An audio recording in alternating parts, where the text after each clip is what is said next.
Social media purge of conservatives is a giant election meddling scheme.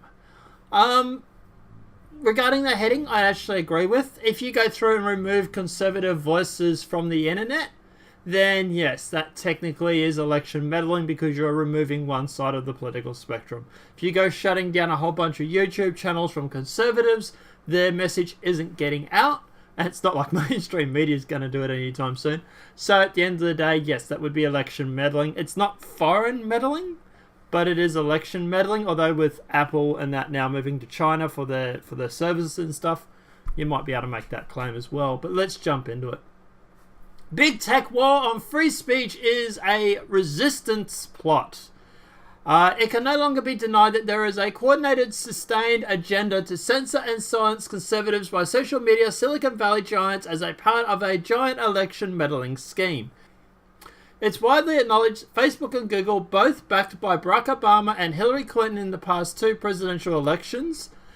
Obama's former campaign director openly admitted Facebook was on our side during the 2012 campaign. WikiLeaks emails also reveal that Facebook's COO Sheryl Sandberg wanted Hillary Clinton to win badly and visited her multiple times. The Podesta emails also provide a relationship with Smith dating back to at least 2008 and show that Google loaned its jet to members of Clinton's campaign staff on several occasions. Oh, God, they're cozy, aren't they? They really are cozy. It's also documented there are at least 45 Facebook employees who had previously worked or volunteered with Hillary campaigns and the Obama campaigns or the Obama White House and are now employed by Facebook-owned companies or the chain Zuckerberg initiative.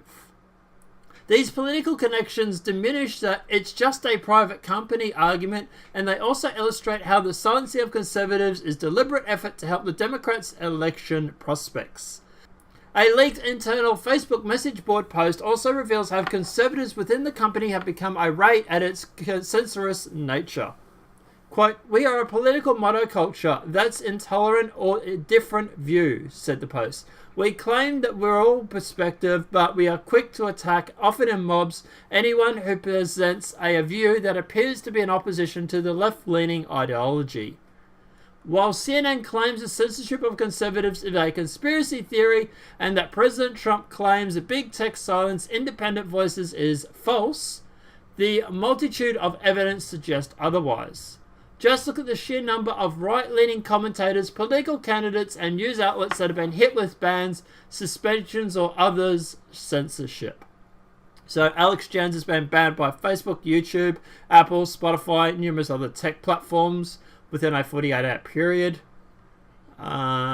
Congressional candidate Elizabeth Henge campaign ads banned by Facebook and Twitter.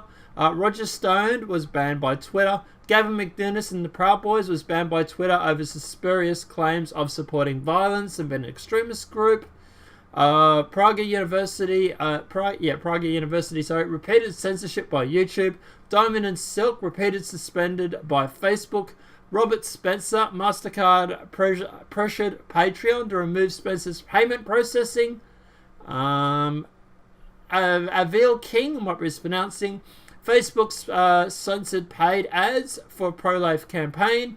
Brittany Pettibone is being banned by Patreon. Lauren Southern banned by Patreon. Lauren Loomer has been banned by Facebook after confronting a Muslim political candidate. Republican Congressman Marsha Blackburn, Twitter censorship and campaign ad in which Blackburn criticized Planned Parenthood. CJ Partisan, Hunter Avalon, and look, the names just keep going on and on and on. Sargon of Akkad, banned by Twitter. Yeah. So this list is no man exclusive. There are innumerable other examples. For example, Mr. Medica was banned on Facebook, Twitter, and YouTube the other day, although some of that has been brought back. Let's also talk about James O'Keefe Exposed, which showed 8 current and former Twitter employees explaining steps the social media giant takes to censor political content they don't like. While some anti-war and libertarian or left-leaning personalities' accounts have been censored, the overwhelming majority of individuals or organizations affected have been conservative, and that's true. As Abramowitz writes, these individuals had all hundreds of thousands, sometimes millions of followers on all of their social media accounts prior to being banned. Their social media platforms served as organizing hubs for petitions, fundraisers, rallies, and other political activities of the grassroots right. The loss of their social media accounts will have major impact on the ability to conservatives, the right-wingers, to organize its online supporters for the US midterm elections and beyond. They no longer can deny this represents a deliberate effort to deplatform conservatives and purge them from what is now a de facto public square in order to help Democrats win the next two elections. This is election meddling. This takes place as a result of lobbying by mainstream media networks like CNN to shut down their competition, brigading by left-wing Soros front groups like Media Matters and Democrat lawmakers.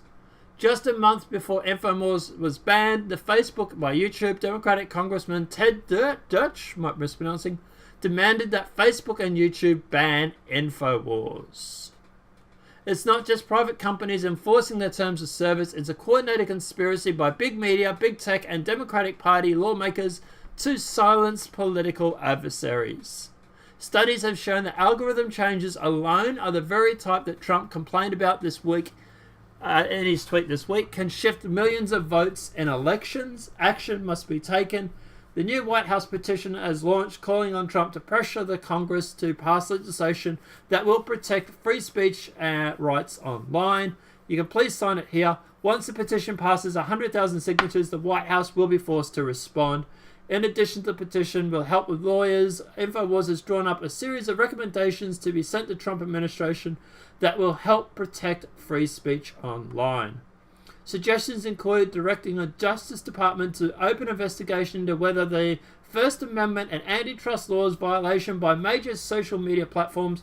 Trump could also set up a presidential commission made up of free speech experts to advise him on future action. Okay, so look, at the end of the day, I love the fact that Infowars is spearheading this. Look, I think they're getting involved now because of the fact that obviously they were adversely affected. I would have loved people to sort of, Alex and whatnot, to care about this 12, 18 months ago, but water under the bridge. I love the fact that people like, for example, Sargon of Akkad have gone through, and he's actually got a live stream going at the moment where he's actually talking about censorship and Trump and everything like that, so that's cool.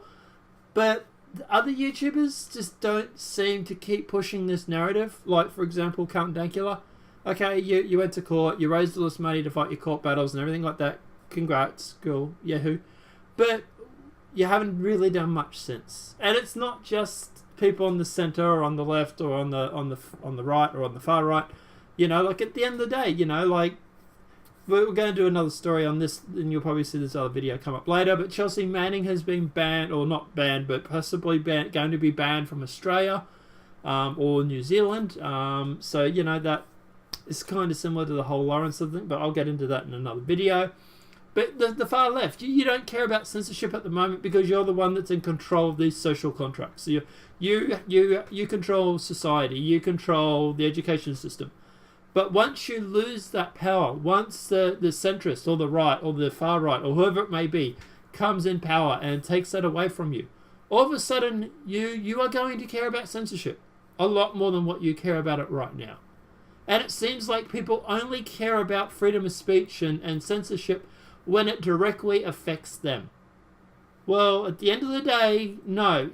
Free speech, all or no. It's not just something that it affects me now, so I have to care about it now. And that really does bug me when people do that. But guys, let me know your thoughts are in the comment section below. Do you think that going through and removing conservatives from social media is a form of election meddling? Do you think that Infowars is right when they write this sort of stuff? Or do you think they're off base? Do you think that Trump will actually do anything when it comes to social media and silencing conservative voices? Do you wish that other bigger YouTubers would go through and actually care about more freedom of speech? Who would you like to see actually talk about this and raise awareness? What YouTubers do you know that does that? Maybe I could talk to them. I don't know. I don't see a lot of it. I don't see a lot of this freedom of speech stuff happening. Paul Joseph Watson touches on it. InfoWars touches on it. Sargon touches on it. But I don't really see a lot of the others. But let me know your thoughts are in the comment section below. If this video has been helpful, please smack a like. If you're new to the channel, welcome and subscribe. Apart from that, guys, I'll see you in the next demonetized video from YouTube. Have a great night and enjoy.